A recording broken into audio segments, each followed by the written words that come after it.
Hello, my name is Amanda D'Onofrio, and today I will be discussing context of the Vietnam War, its protests, and its refugee camps, as well as its influence throughout the play Vietgone. So I thought it would be the best situation to try and describe or remind of what the Vietnam War was to anyone who might have a low context of what we're about to be discussing today. So the Vietnam War was a conflict between the North and South Vietnam, and it served as a proxy war of the Cold War between the Soviet Union and the United States of America. The U.S. military became heavily involved with civil warfare within the country between 1965 till its withdrawal in 1973. President Johnson declared to increase deployment of troops into the country, having 184,000 by 1966 and 536,000 by 1969.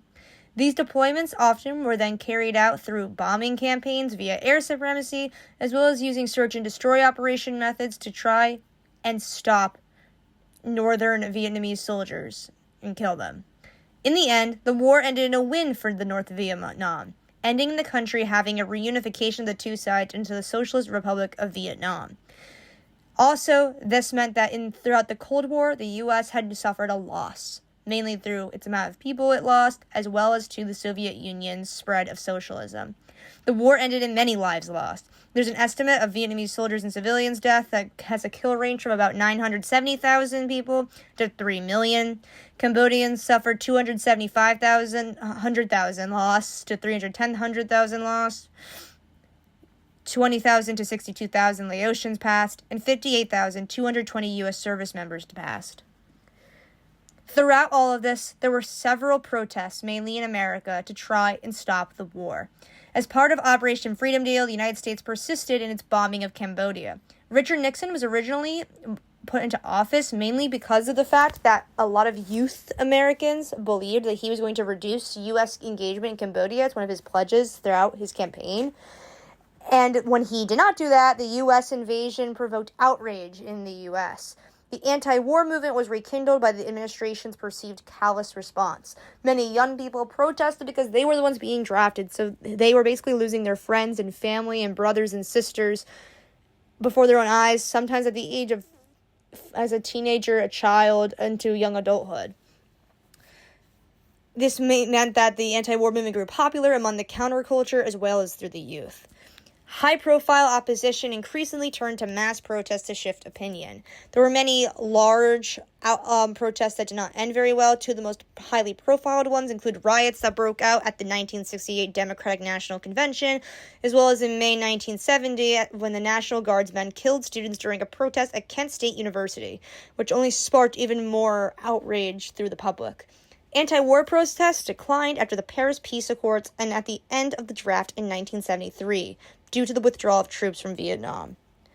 The refugee camps were promoted as Vietgone outlooks, basically, as that was more they used propaganda to basically try and find a way to declare what they were doing was right and not wrong.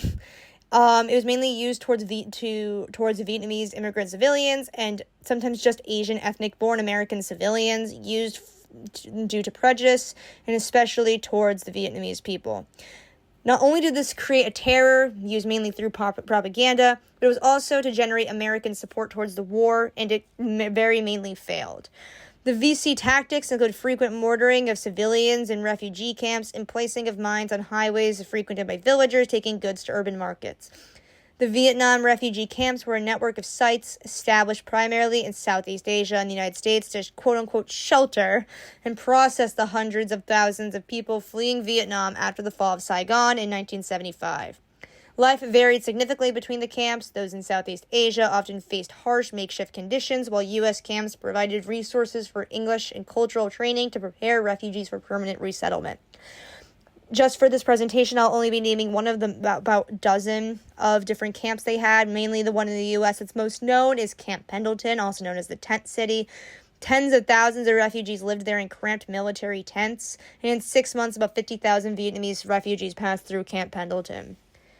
I think it's important to mention throughout this presentation that while there were many protests to try and remove young men, American men, from war in Vietnam, which was awful, and no young man should have to do that. They did not want to.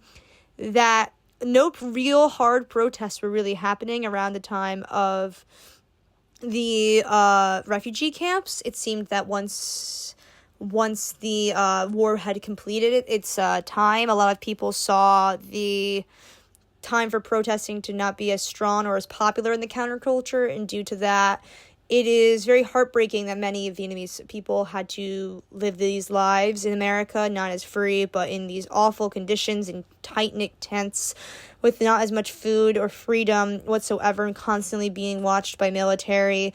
Also, the Vietnam War obviously was very awful. We lost so many lives on all so many sides for a battle that barely even really accounted for anything with American politics. We did not really improve anything. We kind of just, it was a huge loss in the Cold War overall, and obviously we were not on the winning side in the Vietnam War. It was very, very embarrassing for America, and so many people passed and have PTSD to this day from it. My own grandfather was a Vietnam veteran, and he never really spoke about it. He never really described any of it to other family members or people. He basically saw it as something that he was forced to do, and he never really took a lot of pride in it.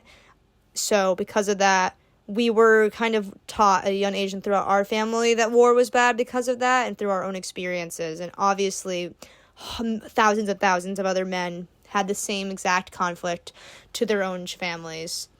The war influences in Vietgone by Ki Nguyen. Sorry if I pronounce any names wrong, that's what happened. The war is basically the aftermath of the war is basically the entire plot of Vietgone.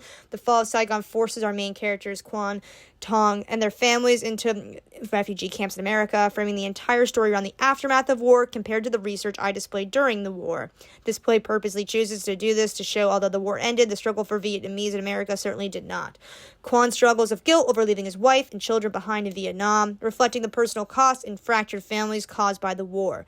Tong's pragmatic embrace of America clashes with her mother's longing for Vietnam whilst in unfamiliar land, showing how the war shaped different outlooks within one family and the ways they decided to create new lives in America. The play flips typical portrayals of the Vietnam War by centering Vietnamese voices, challenging the U.S.-dominated narrative of the conflict. In the epilogue of the show, Quan resists giving his son, the playwright, a sentimental account of the war, showing how survivors often process trauma privately rather than narrating it, especially PTSD, which I can assert with my own personal familial experience. Here are my sources that I used throughout this presentation. I hope I was able to educate some people on some of the travesties this war had, and also how it negatively affected not only just Vietnamese but Asian outlooks in America for years to come. And honestly, to this day, I don't know if we truly ever really recovered from it as a nation. Thank you so much.